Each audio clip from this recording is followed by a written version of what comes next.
Luke chapter number 2. This is a good topic tonight. Para matuldukan ang why. Now, verse number 8. Lingkod lang mo ay nagtindog. And there were in the same country shepherds abiding in the field, keeping watch over their flock by night. And lo, the angel of the Lord came upon them, and the glory of the Lord shone round about them, and they were sore afraid. Verse 10. And the angel said unto them, Fear not, for, behold, I bring you good tidings of great joy, which shall be to all people. For unto you is born this day in the city of David. Unto you is born this day in the city of David. Karon nga mga panahon na wala na ta nasayod kanus ama na nahitabo. Unsa nang bulana? Unsa nang tuiga? Mo ginagingon lang ko mga igsoon, it's morely a preference because no one knows when. No one knows when did the birth of Christ was appeared or nahitabo. No one knows. But the very important thing is that surely our Savior was born. Tinuod nga na, panganak yun siya. And the Bible says, For unto you is born this day in the city of David a Savior, which is Christ the Lord. 12, And this shall be a sign unto you, ye shall find the babe wrapped in swaddling clothes, lying in a manger. And suddenly there was with the angel a multitude of the heavenly host praising God. See that? There was the angel, a multitude of the heavenly hosts praising God and saying, Glory to God in the highest, and on earth peace, goodwill toward men. They celebrated. Amen? The angels celebrated this birth. Why should we not? Why shouldn't we? Glory to God in the highest, and on the earth peace, goodwill toward men. It came to pass, as the angels were gone away from them into heaven, the shepherds said one to another, Let us now to go even unto Bethlehem, and see this thing which is come to pass, which the Lord had made known unto us. Okay? Verse 16, And they came with haste, and found Mary and Joseph, and the babe lying in a manger. And when they had seen it, they made known abroad the saying which was told them concerning this child. Nakitaan Manila. 18, And all they that heard it wondered, and those things which were told them by the shepherds. But Mary kept all these things and pondered them in her heart.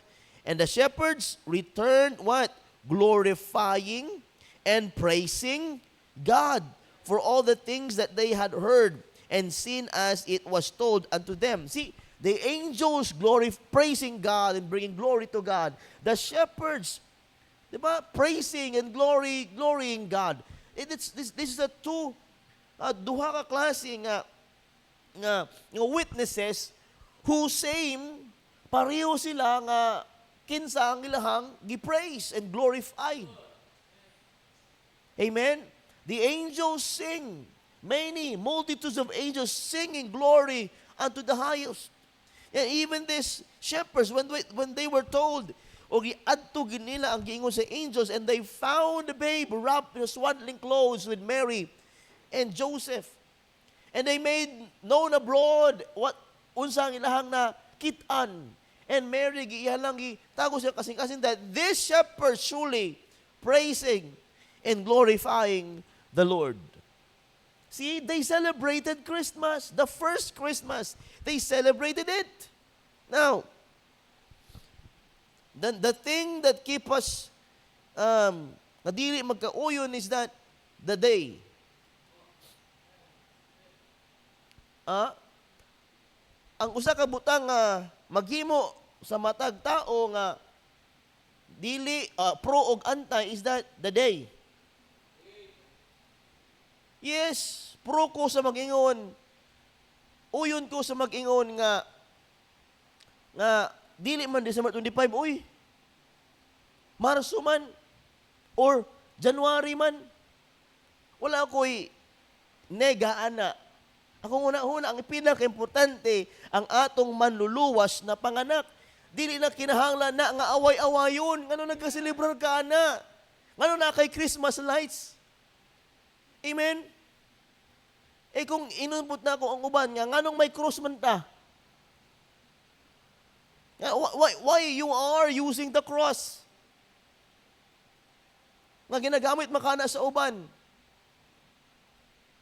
Diba? We are so dogmatic on things just to make ourselves nga sa wagani nga lahi.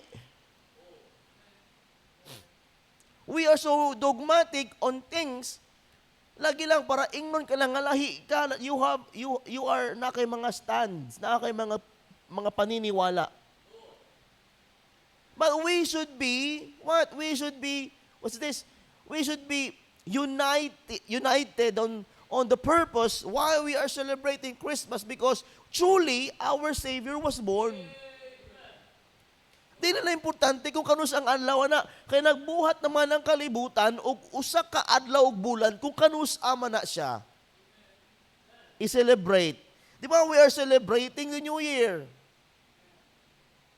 We're celebrating your birthday. Nga maski ka pareho mong birthday ni Hitler. Ha? Di ba? Are you with me? The only problem here is the date, December 25, because they nakabalo sila nga kana nga mga days is may pagan practices na about deities, about usaka about the god of sana nadrigi suot nako pero di na kinahanglan basahon basi mutuo ka. Diba? Early Christians did not initially celebrate Jesus' birth. Yeah. Tinuod. Early Christians did not initially celebrated the birth of Christ. They focused instead on the Easter as their primary holiday before. Amen. Amen. Sana ko na akong research siya. So wala gid pakialam ang mga early Christians about the birth, because tinuod kaayo, the most important thing para sa Kristohanon is the resurrection. The Lord did not command us to celebrate this coming. But ang ihang resurrection dapat i-celebrate. By the 4th century, as Christianity became more widespread and gained official recognition within the Roman Empire, church leaders sought to establish a date for celebrating Jesus' birth. So katong nagdaghan na ang Christianity, they sought to celebrate kaya na adlaw.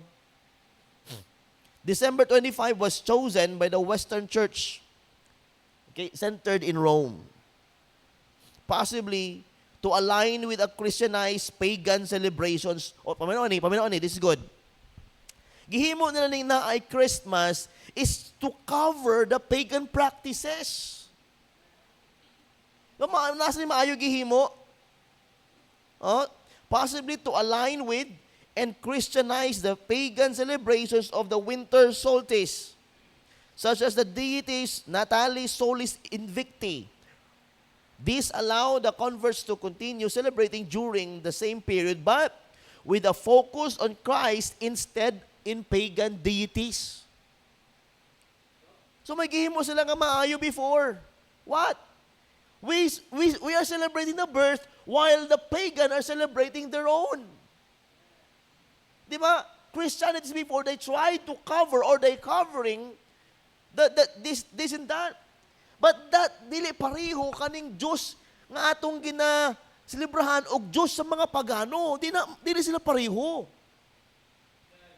Is it clear? Kung mag-celebrate ng Christmas on December 25, it is not the same celebration. Kaya kung ako, like si Brother Jolito, Susilito, o si Jason, parehong birthday. So mag-celebrate tag birthday ni Brother Jojo, pareho lang sa pag-celebrate ni Jason. Dili, oy. Lahi-lahi sila. Kaya lahi mo silang persona. Are you with me?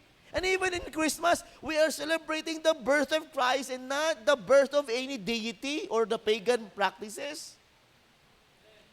Why on December 25, Pastor? We could do it December 26. We could do it January 1 if we have to. But morely, mga igsoon, we did do it in 25 because it is the assigned month and day for the Christians to celebrate the birth of Christ. Let me read to you this thing. Okay ba ta? In the Philippines, Christmas Day was formally recognized as a public holiday during the American colonial period. History ni ha?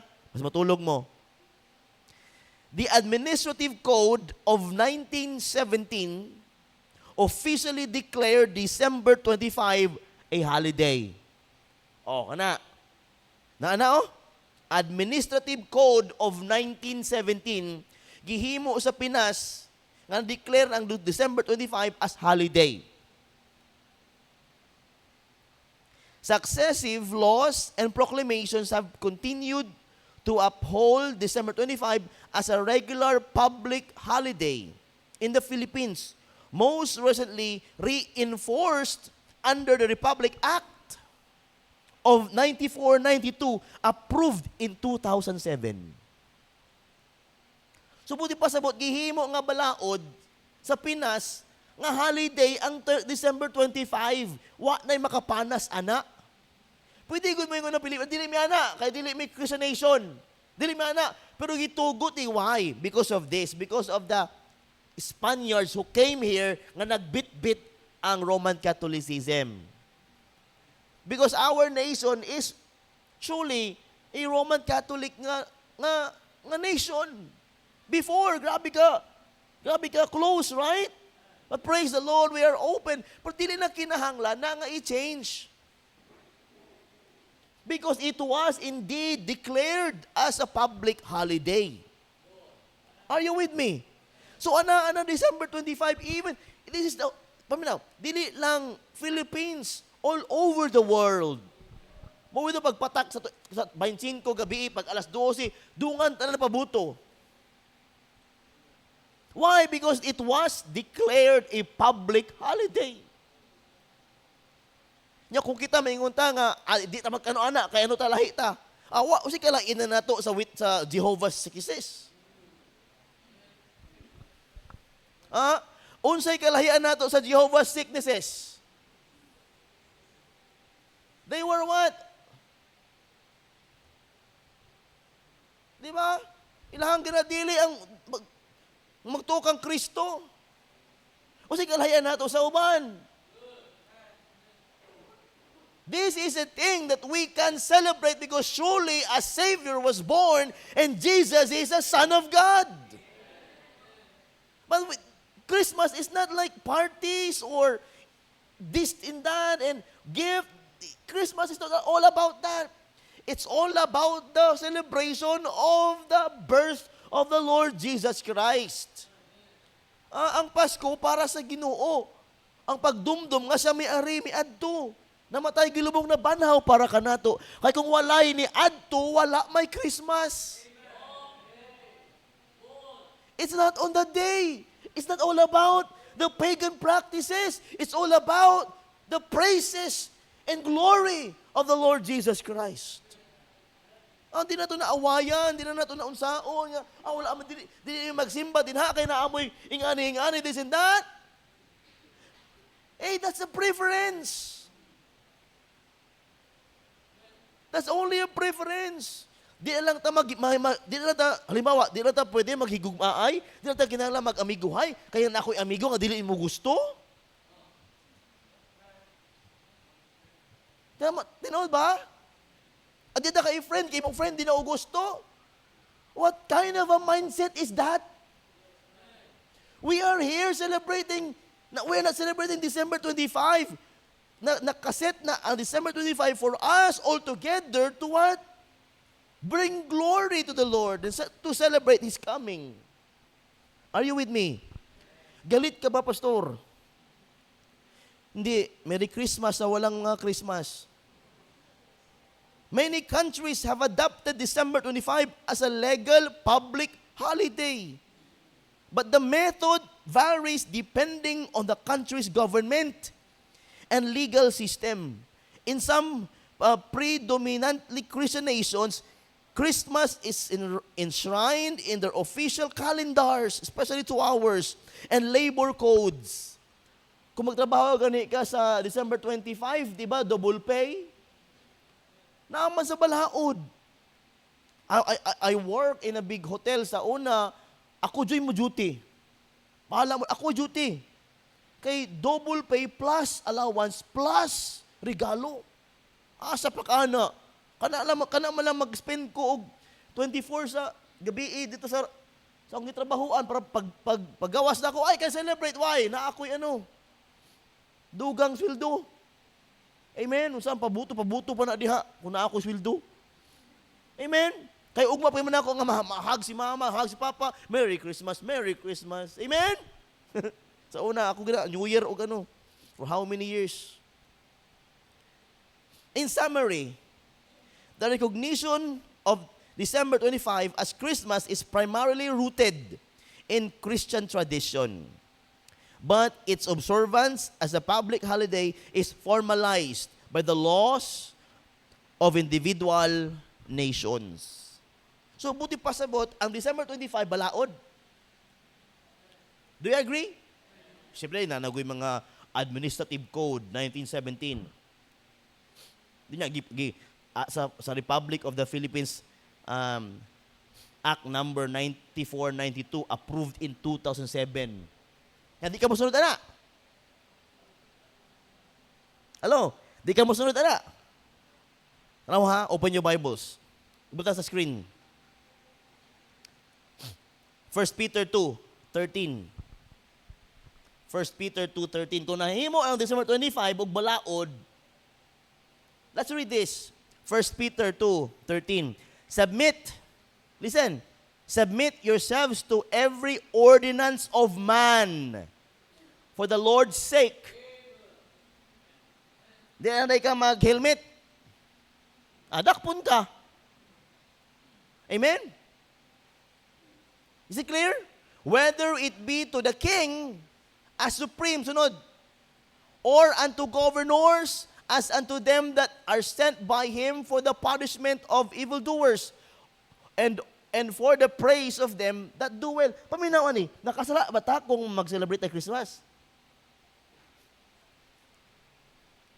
Taruho na to ni. Is it we commit sin if we celebrate this Christmas? Mapriso ba ta ni? It's a preference. It's a preference. I am not pro with in how the others are celebrating Christmas. But in my heart, I need to just to present myself, Lord, thank you for coming into my life. Sunod, yung verse 15. For so is the will of God, that with well-doing ye may put to silence the ignorance of foolish men. Sunod. As free and not using your liberty for a cloak of maliciousness, but as the servants of God. Last verse. Honor men. Honor all men. Love the brotherhood. Fear God. Honor the king. That's the what? Land. Honor the president. Honor the land. So if there's a law of the land, nga gihimo na ni, what ay mahimo, kasi December 25 man, we should celebrate. It's up to you if you will celebrate or not. But think as a Christian, we are celebrating it because of the birth of Jesus Christ. Now, foul ba ta kung magamit ng Christmas? Ayun na po, igo na po ta sa word. Christmas. What is Christmas? Christus. Kalimut ko. That is a gathering about the Lord Jesus Christ. A gathering for His name. A gathering for the Lord Jesus Christ. Christmas. Gathering. Celebration. Kung mo nang i-Greek pa ba ni mo na? English word mo na ang gibuo. Are you with me? So it is not about the word Christmas. It's all about the day. It's all about a what? An attitude. An attitude. Why we are celebrating it. If you can't, okay, wala. Kung ikaw maka-celebrate, okay, good. Ikaw maaway-away lang ta kung ato na isampok-sampok. It's morely a preference. Ano yung nga makeup imong ginagamit, girl? Mag-away ta, kaya ang brand sa akong makeup? Diba? It's a preference. Ganahan man ka na. Ganahan ko eh. It's a preference. Uban sa ato mo eskwela o dili, may choice. Gusto mo eskwela ugma? O eskwela mo sa may klase.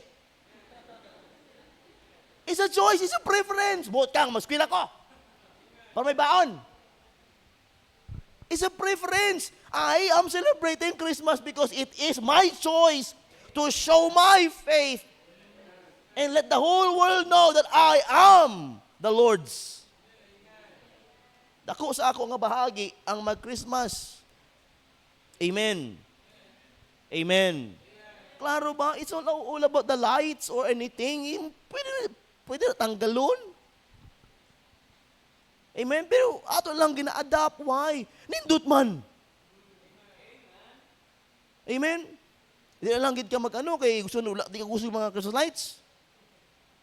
Amen? Ano si mong birthday, grabe kag mga patela-tela dirha, paano ano pa din ha, grabe kag mga ginahimo nga decoration sa imong birthday, sa imong dibo. May pa-flowers pa kang fresh. Pwede mo ito nawala. Pwede nawala, right? Preference. Nga nang ito madaugan. Ang pinaka-importante, siya na panganak. Why? Ano mag-away-away madanga? Mag-celebrate ko dili. Naun sa man ka, oy? Ayaw ko dauta, kaya nag-celebrate ko. Ayaw, di mo taman naot, kaya sila nagadili. Di ito wala dautay because it's a preference. It's a choice. But for us as Lighthouse Baptist Church, we are and we will surely celebrate it because this is an act of what? Gratefulness. Act of thanksgiving, act of malipayon, act of joy. Syaro naman, amen? Sure ba ka pa siya, nalipay ang Ginoo anak? Noon sa no, binuang nalipay ang Ginoo. Siyempre, ang mga utok ka na. Namay nga na utok. Right? Kanino, pamino na may gingon ni Pastor TJ. Kung ako gisugo sa akong papa nga mamanilhig nga wa ko nituman. Maunsa ang papa? Suko.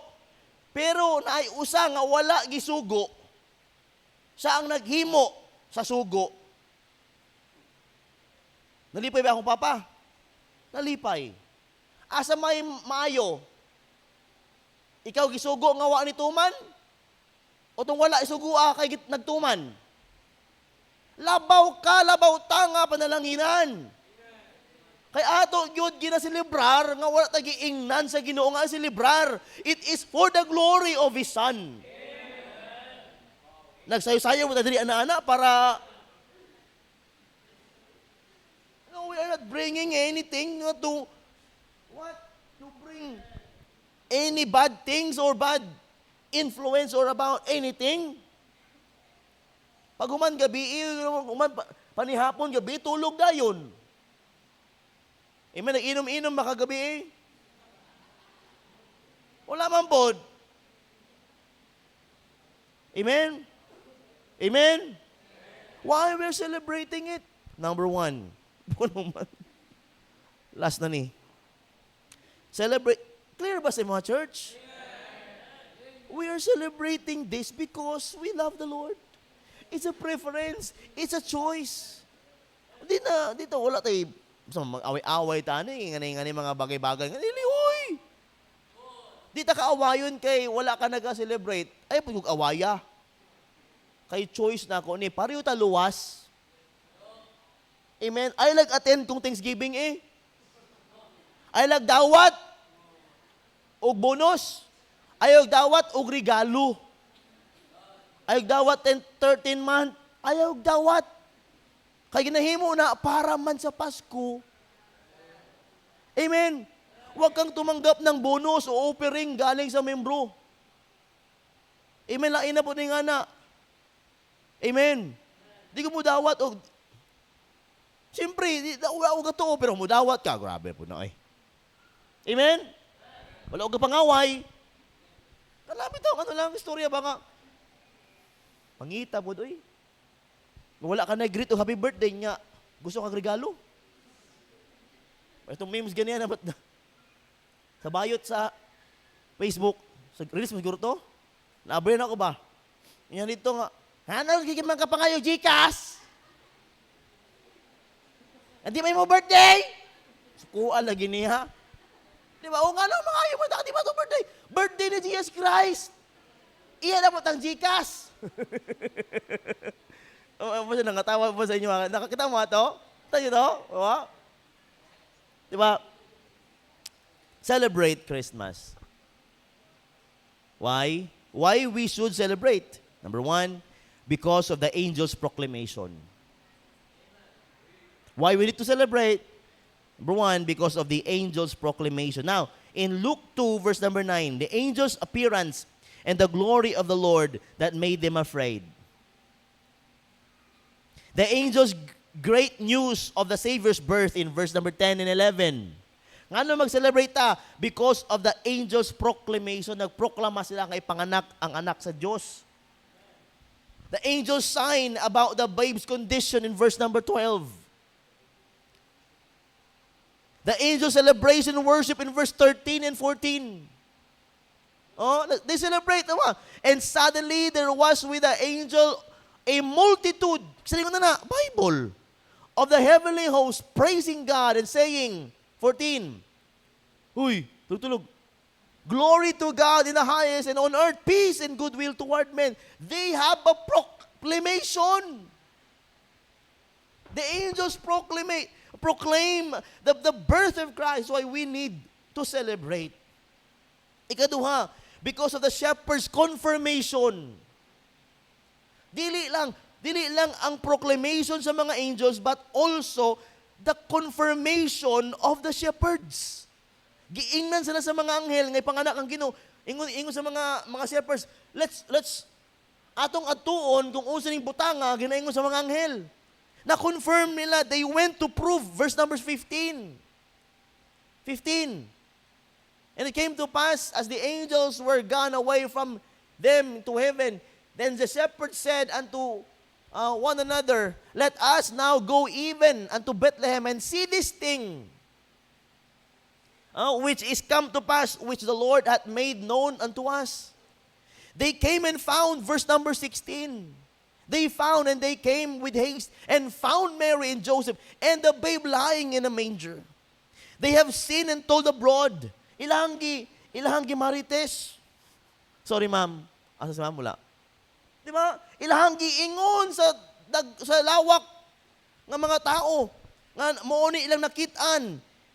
Return home glorifying and praising God in verse 20. See that? We need to celebrate. Why? Because there's an angel's proclamation, shepherd's confirmation, and lastly, because of God's words, revelation. This word of God revealed the birth of the Lord Jesus Christ. The word of God told us so. We did not experience the angel's news. We did not experience the shepherd's adventures. But in verse number 20, and the shepherds returned glorifying and praising God for all the things they had heard and seen, and it was told unto them. Diba? Because of God's word. And we have the reason to celebrate Christmas.